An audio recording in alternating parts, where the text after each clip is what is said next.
आज सभी का स्वागत है मेरे चैनल ट्यूशन टीचर में। मैं प्रीति कुमार आज आपको सिखाऊंगी lesson the interrelationships between living things. तो ये मेरा लेक्चर नंबर 2 है। लेक्चर नंबर 1 का लिंक मैंने डिस्क्रिप्शन में दे दिया है, तो पहले मैं रीड करती हूँ हमेशा की तरह, फिर मैं आपको एक्सप्लेन करती हूँ। We get milk, meat, eggs and several other things from animals. Some animals are used for carrying burdens or drawing carts. Domestic animals are also used to help with the heavy farm work in fields. Dog guards our houses. Ships gives us wool. देखो ये तो बहुत simple है, ये आप starting से ही पढ़ते भी आ रहे होगे कि हमें एनिमल्स क्या क्या देते हैं। मिल्क देते हैं, मीट देते हैं, एग्स देते हैं, ठीक है। और some animals are use for carrying burdens और ड्राइंग कार्ट्स। दोनों का मतलब वही है, जैसे बोझा ढोते हैं ना कुछ एनिमल्स, तो उसका वो बता रहे हैं। Domestic animals are use to help the heavy farm work in the fields. Yes, domestic animals जो होते हैं वो फार्म में हमारे लिए काम करते हैं। काव हमारे लिए काम करती है ना, तो हमें दूध मिलता है ना। Dogs guards our houses. लोग घर में कुत्ता पालते हैं ना, तो उनकी रखवाली हो।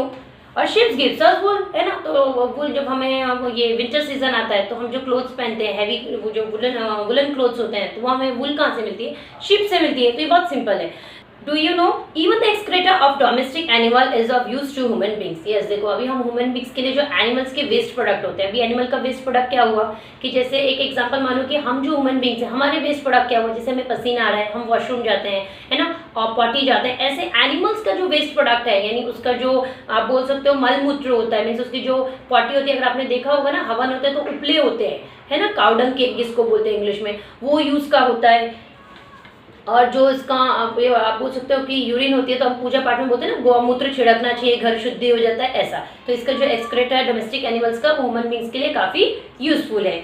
The dung of cattle is made into dung cakes. ये देखो मैंने आपको पहले ही बताया कि जो गोबर होता है ना, गाय का गोबर होता है, भैंस का जो वो रहता है, वेस्ट प्रोडक्ट रहता है, उसको जब वो लोग सुखा लेते हैं, ऐसे राउंड राउंड, अगर आपने गांव में देखा होगा तो वो लोग उसकी झोपड़ी भी बना देते हैं सजा के पूरा, है ना। तो वो काफी यूजफुल होता है ह्यूमन बींग्स के लिए। They are combustibles. ये जो काऊ डंग के केक होते हैं, जो उपले होते हैं ना, हिंदी में उसको उपला बोलते हैं, तो वो है ना जल्दी से आग पकड़ लेते हैं। तो गाँव में पहले होते थे, और कहीं कहीं अभी हो सकता है हो चूल्हे, तो जब वो लकड़ियाँ वगैरह डालते हैं ना, तो साथ में उपले भी डाल देते हैं। तो वो क्या होता है, जो उपले होते हैं ना, जो काउडंग केक्स होते हैं, आप इंग्लिश में उसको बोलते हो, तो वो कंबस्टिबल होते हैं, मतलब जल्दी से उसमें है ना आग लग जाती है, पकड़ लेती है।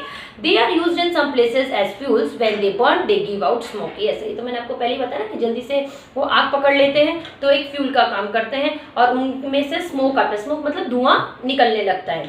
आपने देखो अगर अपने घर में पूजा पाठ होती है ना, तो हवन वगैरह करते हैं, तो उपले उसमें डाले जाते हैं, तो उसमें से धुआं निकलता ही है ना, ऐसा। A combustible gas called gobar gas is also obtained from cattle dung, that too is used as fuel. It burns without smoke. अब देखो कंबस्टिबल गैस बोलो या गोबर गैस बोलो, ठीक है, ये भी किससे बनती है? कैटल डंग से ही बनती है, ठीक है। ये भी फ्यूल का काम करती है, लेकिन इसमें क्या होता है ना, धुआं नहीं आता है, ठीक है। Cattle Dang is use for plastering mud houses. अब देखो जो ये कैटल डंग है ना, तो ये किस लिए यूज होता है? जो घर होते हैं ना, अभी आप जो हम लोग बिल्डिंग्स वगैरह में रहते हैं, पक्के घर है हम लोगों के, है ना, तो हम लोग जो प्लास्टर करते हैं, तो हम वो प्लास्टर ऑफ पेरिस, है ना, सीमेंट्स वगैरह से प्लास्टर करते हैं अपने घर को अच्छे से, कि वॉल स्ट्रेट रहे, कलर अच्छा दिखे, सब कुछ। लेकिन जो कच्चे हाउस होते हैं ना, मट्टी के हाउस होते हैं, तो उनको वो लेबल करने के लिए क्या यूज करते हैं? Cattle Dang.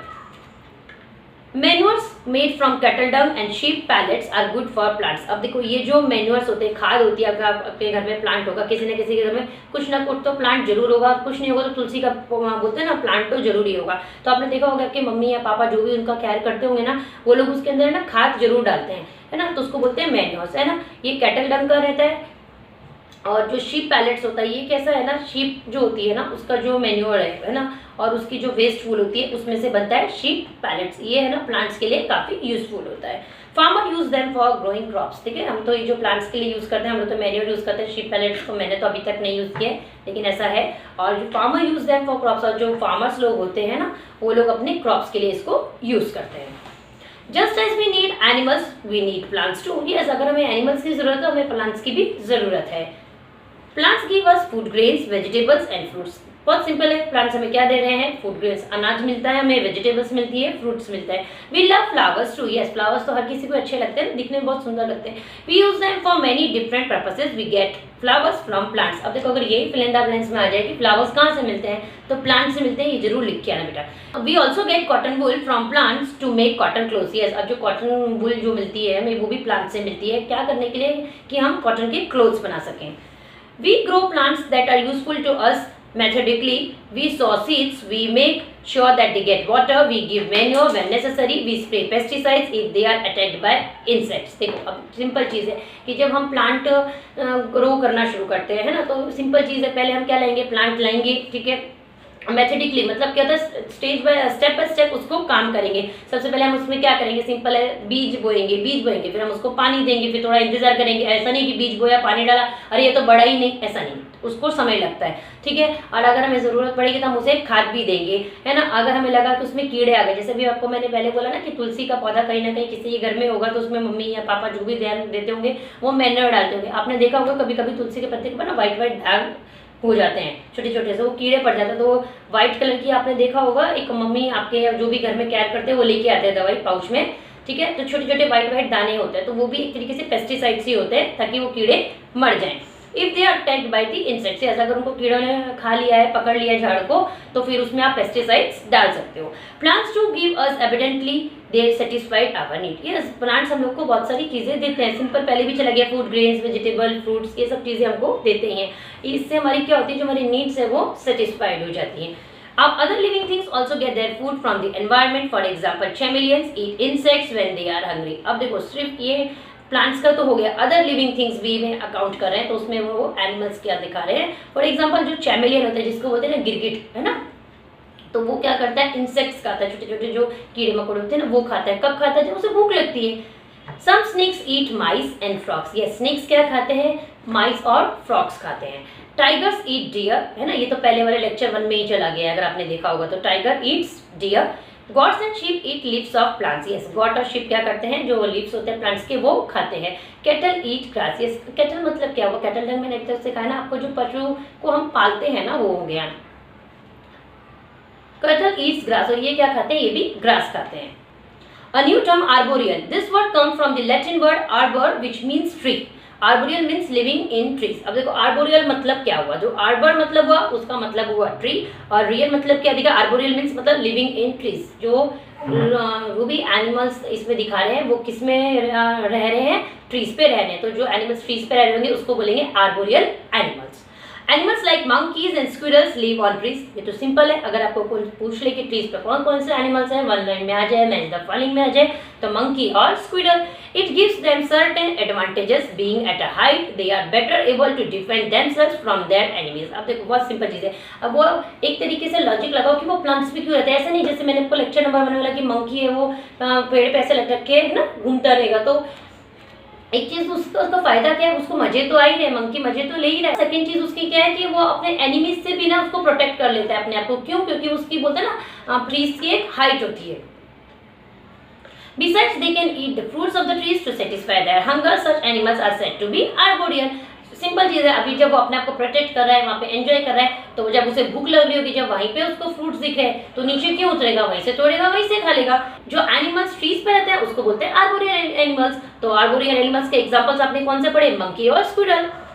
Unknowingly they help the trees with whose support they live as they move around here and there in the surrounding. They spread the seeds of the fruit they have eaten through their dropping. Because of this, new trees grow in different places. अब देखो वहाँ तो trees से वो बोलते हैं ना, trees से बहुत सारे फायदे उठा रहे हैं कि अपने एनिमीज से बच रहे हैं, वहाँ पे फ्रूट खा रहे हैं, एंजॉय कर रहे हैं। साथ के साथ है ना वो एक प्लस पॉइंट भी कर रहे हैं। क्या कर रहे हैं कि जब वो खा लेते हैं तो उनको तो ये नहीं है ना मंकीज को कि हमने खा लिया या स्क्विरल को अभी हमें डस्टबिन में जाके थ्रो करना है, उनको तो ये सब चीज़ें नहीं करनी है। उन्होंने खाया और फेंक दिया, जैसे ही उन्होंने फेंक दिया, कोई भी हो सकता है ना, लक बाई चांस, है ना, तो वो क्या होता है मट्टी में उगेगा वही सीड और वहाँ से न्यू प्लांट ग्रो होगा। प्लांट बढ़ते बढ़ते समय के साथ में क्या बन जाएगा, ट्री बन जाएगा, फिर वापस से मदर मंकीज के लिए भी वो काम आएगा। Some types of birds too find trees useful for building their nest. Yes, birds भी ट्रीज पे रहती है, तो सिंपल चीज़ है, तो सबको पता है, वहाँ पे वो नेस्ट को बिल्ड करती है। आपके पिक्चर में भी देखो, यहाँ पे दिखा रहे हैं ना, स्क्विरल नीचे है, मंकी कैसे लटका हुआ है, दोनों डिस्कस कर रहे हैं, और यहाँ पे स्क्विरल है, एक आराम से बैठी है और एक मस्ती खो रहे हैं, और बेचारी जो नेस्ट बनाया है बर्ड ने, वो अपने नेस्ट के पास बैठी है ना। तो ये सब कौन से हो गए, आर्बोरियल एनिमल्स। तो इनके एग्जाम्पल्स बेटा याद रखने हैं। Do you know an egret rides on a buffalo's back? अब देखो egret आपने देखा होगा, बहुत जगह देखा होगा, है ना। हो सकता है आपको उस टाइम पे उसका नाम ना मालूम हो, ये व्हाइट कलर का रहता है। अभी आप गूगल कर लो और आपको पता चल जाएगा। और आपको पिक्स में भी देखो, यहाँ पे दिखा रहा है बफेलो है, बफेलो के ऊपर 2 ईगल, ये ईग्रेट बैठे हुए हैं, एक नीचे और एक ऊपर फ्लाई कर रहे हैं। When a buffalo is grazing in a grassy area, you are very likely to see an egret riding on its back. What could be the reason for that? अब देखो, आपने देखा होगा कि जब बफेलो होती है ना, भैंस होती है, जब वो चरने जाते हैं तो चरने कहाँ जाएगी? जहाँ पे हरियाली होगी, है ना, तो वो ग्रासी एरिया है, तो सिंपल चीज होगी, है ना। तो उसके ऊपर है ना आपको ईग्रेट बैठे हुए दिखाई देंगे, तो उसका रीजन क्या है? A certain kind of egret feeds on different kinds of insects. Grass is full of all kinds of insects, but because they are hidden in the grass, the egret cannot see them and catch them. अब देखो क्या होता है, जो egrets होती है ना, उनको क्या होता है, इंसेक्ट्स खाने होते हैं, और बहुत सारे इंसेक्ट्स आपको कहाँ मिलेंगे? ग्रास में मिलेंगे, लेकिन वो छुपे हुए रहते हैं। तो उसकी वजह से क्या होता है, ईग्रेट उनको देख नहीं पाता है कि उनको कैसे मतलब वो खाए। As the buffalo treats on the grass, it frightens the insects which fly out of the grass. The egret on the buffalo's back makes no mistake in sweeping down to catch and eat them up, है ना। तो जब buffalo वो खा रही होती है, घास खा रही होती है ना, तो इंसेक्ट्स जो छुपे हुए रहते हैं, तो जैसे ही ग्रास को वो खाएंगे तो ग्रास हिलने लगेगी, तो जब ग्रास हिलने लगेगी तो इंसेक्ट्स उड़ेंगे, और जैसे ही इंसेक्ट्स उड़ेंगे ईग्रेट क्या करेगा? उसके ऊपर हमला कर देगा और वो इंसेक्ट्स को खा लेगा। इसलिए इंसेक्ट, ये जो ईग्रेट होता है, हमेशा बफेलो के बैक पे आपको दिखेगा। कब? जब ये बफेलो जो है ना घासों को खा रही होगी। तो इसलिए आपको इसका आंसर मिल गया। तो ये लेक्चर नंबर जो 3 है, इसको मैं नेक्स्ट वीडियो में बनाती हूँ। इस लेक्चर को मैं यहीं स्टॉप करती हूँ। वीडियो अगर अच्छा लगा हो तो वीडियो को लाइक करिएगा, शेयर करिएगा। अगर यूट्यूब पे देख रहे हैं तो चैनल को सब्सक्राइब करिएगा, फेसबुक पे देख रहे हैं तो पेज को फॉलो करिएगा। Thank you.